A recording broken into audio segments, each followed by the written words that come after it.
తెలంగాణలో సంచలనం సృష్టించిన నల్గొండ జిల్లా మిర్యాలగూడకు చెందిన ప్రణయ్ హత్య కేసులో నల్గొండ ఎస్సీ ఎస్టీ కోర్టు సంచలన తీర్పు వెలువరించింది. గత 7 ఏళ్లుగా కేసు నడుస్తుండగా సుదీర్ఘ వాదనల అనంతరం తీర్పు వెలువరించింది. కేసులో ఏటూ నిందితుడిగా ఉన్న సుభాష్ కుమార్ శర్మకు ఉరిశిక్ష ఖరారు చేశారు. మిగిలిన నిందితులకు న్యాయస్థానం జీవిత ఖైదు విధించింది. ప్రణయ్ హత్య కేసులో A1 నిందితుడు మారుతీరావు ఉండగా 2020లో అతడు సూసైడ్ చేసుకున్నాడు. A2 Subhash Kumar Sharma, A3 Asgar Ali, A4 బారీ, A5 Karim, A6 Shravan Kumar, A7 Shiva, A8 నిజాంలు నిందితులుగా ఉన్నారు. వీరిలో సుభాష్ శర్మకు బెయిల్ రాకపోవడంతో ప్రస్తుతం జైల్లోనే ఉన్నాడు. అస్గర్ అలీ మరో కేసులో జైలు శిక్ష అనుభవిస్తున్నాడు. మిగిలిన వారందరూ బెయిల్పై బయటకు వచ్చారు. తాజాగా న్యాయస్థానం సంచలన తీర్పు వెలువరించింది.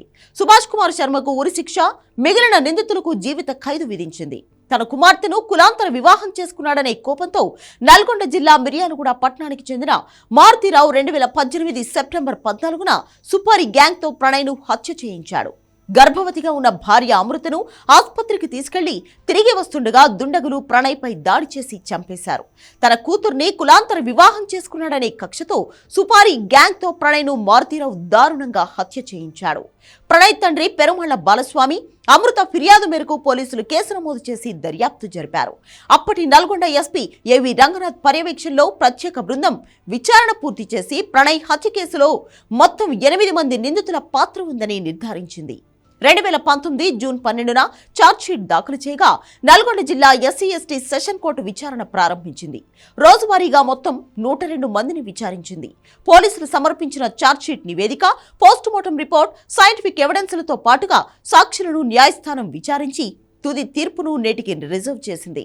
ప్రణయ్ హత్య కేసులో A1గా ఉన్న మారుతీరావు 2020లో హైదరాబాద్లోని ఓ లాడ్జిలో సూసైడ్ చేసుకుని చనిపోయాడు. A2 నిందితుడు బీహార్కు చెందిన సుభాష్ శర్మకు తాజాగా కోర్టు ఉరిశిక్ష విధించింది. మారుతీరావు బాబాయ్ శ్రవణ్ కుమార్ A6గా ఉండగా అతడితో పాటు మిగిలిన 5గురికి న్యాయస్థానం జీవిత ఖైదు విధించింది. కోర్టు తీర్పు పట్ల ప్రణయ్ కుటుంబం భావోద్వేగం వ్యక్తం చేసింది.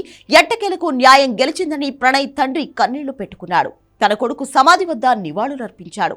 ఇక జీవిత ఖైదు పడ్డ శ్రవణ్ రావు కుటుంబ సభ్యులు అమృతపై తీవ్ర ఆరోపణలు చేశారు. అమృత వల్లే తాము నాశనమైపోయామంటూ కన్నీళ్లు పెట్టుకున్నారు. దాదాపు 7 ఏళ్ల సుదీర్ఘ విచారణ తర్వాత వచ్చిన ఈ తీర్పుపై మిశ్రమ స్పందనలు వినిపిస్తున్నాయి.